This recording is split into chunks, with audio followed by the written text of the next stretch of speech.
Peace and blessings, everyone, and welcome to my channel, Ulezi the Advocate. I'm Dr. Nasiah Cirincione-Ulezi, and today I'm going to share with you some content related to identifying your values. A month or so ago, I created a video. The video was titled Integrity, and I talked about the importance of making sure your actions and your values line up. And I also shared that was some information that I had gotten recently very present to, and it's been life-altering for me. And I must tell you, I'm actually still going through a lot of transformations around values work.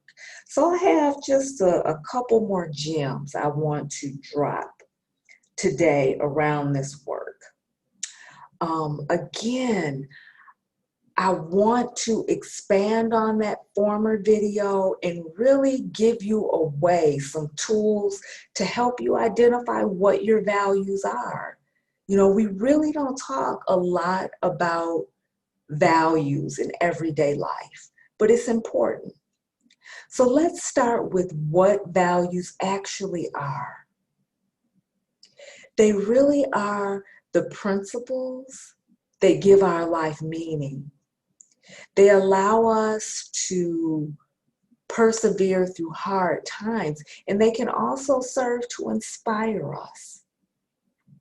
Values are those things that matter most to us, and they help us and direct us towards our purpose.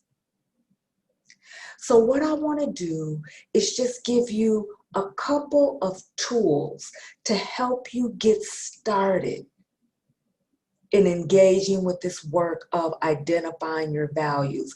I'm also going to link you to some resources so you can continue to do the work beyond this video.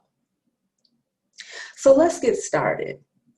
The first thing I want you to do is really reflect on some peak experiences in your life. I want you to think back to moments and experiences that you would consider a high. You were happy. The experience or a moment was amazing. Now I want you to take it a step further. I want you to ask yourself a few questions about these peak experiences. What was happening to you during the moment or experience? What was going on around you? Who was there? How did you feel? Sit with that a moment, and some values should come up for you. Now there's another side to this. Those were your peak experiences. I also want you to look for suppressed values. And you're going to do that by reflecting on experiences that were not so positive. I want you to reflect on experiences that got you angry, frustrated, or upset. And I want you to do the same thing. Ask and answer what was going on at the time that had you so angry or frustrated. What were you feeling? Who was around? Let me share something with you in regard to suppressed values. I have worked in the field of applied behavior analysis for a number of years.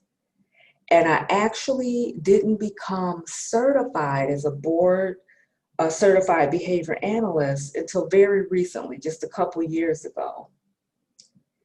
And because I've worked in the field so long, people automatically assume that I became certified really from my value of loving children and families and serving people with disabilities. And true, those are values, but those weren't the values that drove my action around getting certification. Some of you know that certification in the field is not easy. And I did it at a time in my life where I thought I had completed all my education. So one must ask why? Why? What drove me to go back in my 40s to get this certification? What were my values? Well, what I found through this process is that I had some suppressed values of wanting to be seen and wanting to be heard. After years of being in the field, I realized that I wasn't truly seen and I wasn't truly heard because I didn't have the certification. So because I so deeply value my voice and what I have to say, I went back and took the courses and went through the internship and got the certification. So again, my values were in alignment with my action, and I was able to move forward with integrity. You know, I really hope that these tools and this guidance help someone, helps you, those of you who are listening, because this process has given me an incredible amount of freedom and liberation in my life. So I ask that you engage with the link that I'm going to include below, and really spend some time tapping into and identifying what your values are. I will do a follow-up video to this in a week or two just to check in to see what's come up for you and offer some additional guidance. So as always, I wish you peace and blessings. Goodbye.